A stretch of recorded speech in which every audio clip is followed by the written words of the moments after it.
there's little pity for the loser in a tribal war. Of course, that's standard around the world.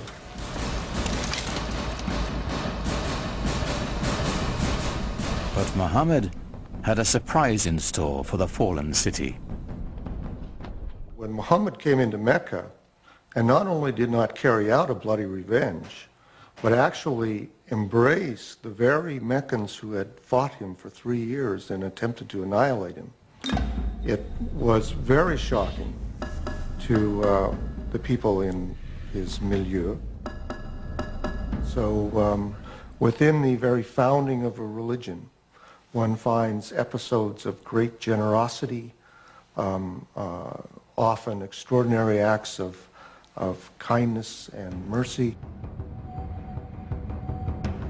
But not all of Mecca escaped Muhammad's wrath. Flush with victory, his troops marched straight to the Kaaba. 7 times they circled the shrine, as those who had come to seek its protection appealed to their idols. But it was not the pagan people Muhammad had come to destroy. It was their gods. He raised his staff, and the tribal gods of his ancestors smashed into dust.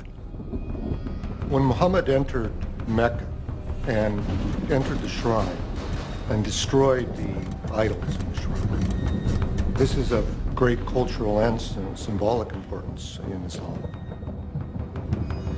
By breaking the idols, he was breaking apart the tribal system in which each tribe really had its own independent deity.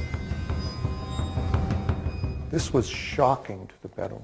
This was saying the gods of our fathers are being destroyed. In some sense, you're saying that our fathers themselves were deluded. How can you say this in a tradition in which relationships to one's father and tribe were primary? So this act of iconoclasm then is seen as an act of prophetic violence that has just as much importance in Islamic tradition as Moses' breaking of the tablets when he saw the idolatry at Mount Sinai, or Jesus' casting the money sellers out of the temple.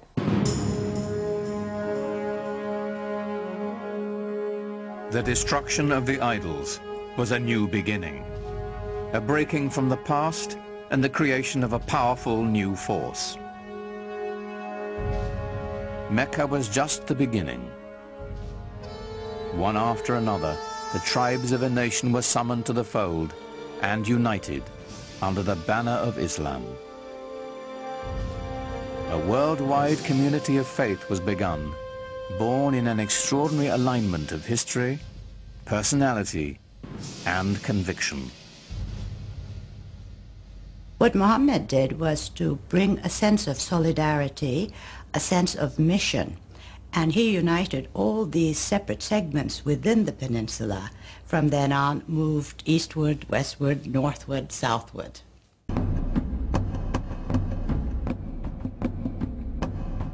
The Muslims turned to the north, swept into present-day Lebanon and Syria.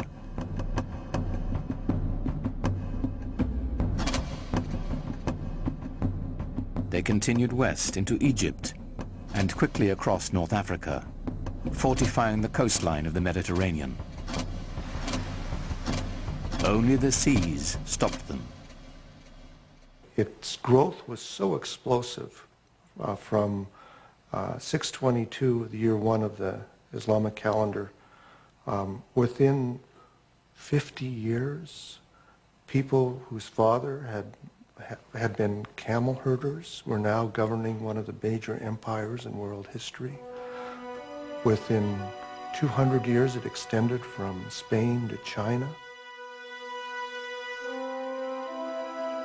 The Muslims absorbed the Sasanian Empire of Iran and 2/3 of the Christian Byzantine Empire. By now, the empire was larger than Rome.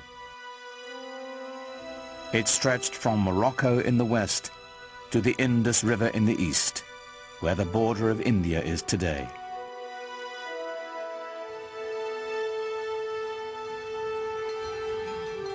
How had it happened that so small an army could conquer an area so large, so fast, so easily? Islam's success in expanding into the central Middle East and across North Africa was due in large part because people were fed up with previous regimes. So the idea that Muslims were going across the world saying convert or die is really not accurate, not at all. That it didn't have a heavy hand. They didn't rule with a heavy hand. They allowed the conquered peoples to maintain their administrative structures. They allowed the Christians and the Jews to maintain their religious law and to be governed by them. And so, in many cases, conquered peoples did not feel the presence of the new regime very heavily. Certainly for individuals who felt themselves exploited or downtrodden by an oppressive and even sometimes parasitic priesthood, the idea of Islam being a religion essentially free from clergy must have seemed very attractive. It's the times that creates the movement and sometimes the men. The Roman Empire had collapsed, the Byzantine Empire wasn't strong enough. There was a need for a new vision, a new way of looking into life.